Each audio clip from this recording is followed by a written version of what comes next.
मित्रांनो, मी प्रदीप अवचार तुमचं सर्वांचं स्वागत करतो। बघा, आपल्याकडे एक प्रश्न आहे, identify the incorrect part of the sentence. हा प्रश्न विचारण्यात आला होता PSI 2017 ला। ठीक आहे, आता बघा, जर असा असेल प्रश्न की identify the incorrect part of the sentence म्हणजे काय की हे जे वाक्य आहे ना, या वाक्यामध्ये काही चुकीचं जे आहे ना पार्ट दिलेला आहे, भाग दिलेला आहे वाक्याचा, तो आपल्याला ओळखायचा। मग आपण डायरेक्टली जर का ऑप्शन जरी वाचले ना चालून जाते। बघा, पहिल्या ऑप्शनमध्ये काय होप्स आहे, नंतर काय हॅजंट आहे, नंतर मेक्स आहे, नंतर दॅट आहे। तर आता बघा, आपण वाक्य बघणार आहे। वाक्याचा सब्जेक्ट काय आहे? ही।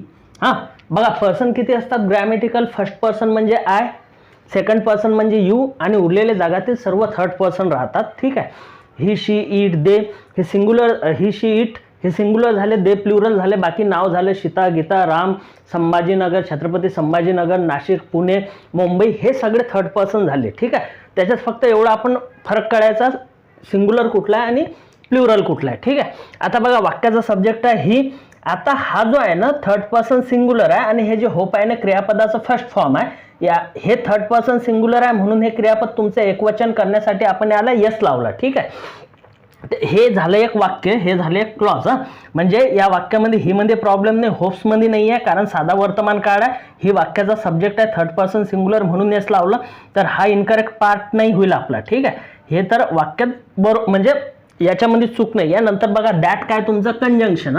कंजंक्शन म्हणजे काय असते की दोन वाक्य जोडणारा शब्द म्हणजे काय? कंजंक्शन। आणि वाक्य कशाला म्हणतात?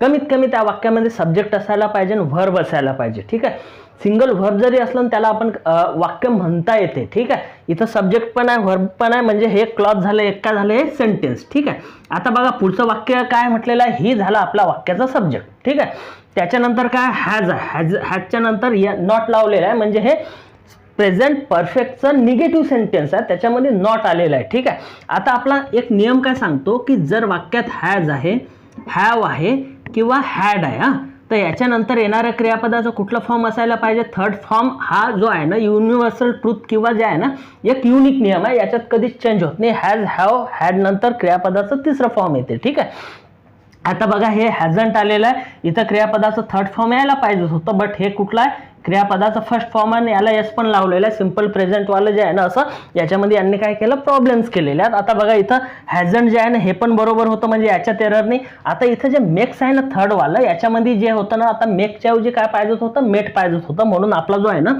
करेक्ट पार्ट थर्ड असेल की ज्याच्यामध्ये चूक आहे, आणि दॅट मध्ये तर एररच नाही, म्हणजे दॅट हे तुमचा आन्सर येणार नाही। ठीक आहे मित्रांनो, जेव्हा तुम्ही आन्सर काढता कुठली एक्झाम देताना, तर तुमचं बेस पक्क असणं गरजेचं आहे। ठीक आहे, तर बेस पक्क असण्यासाठी जे नवीन विद्यार्थी असतील त्यांनी व्हिडिओला लाईक करा, सबस्क्राईब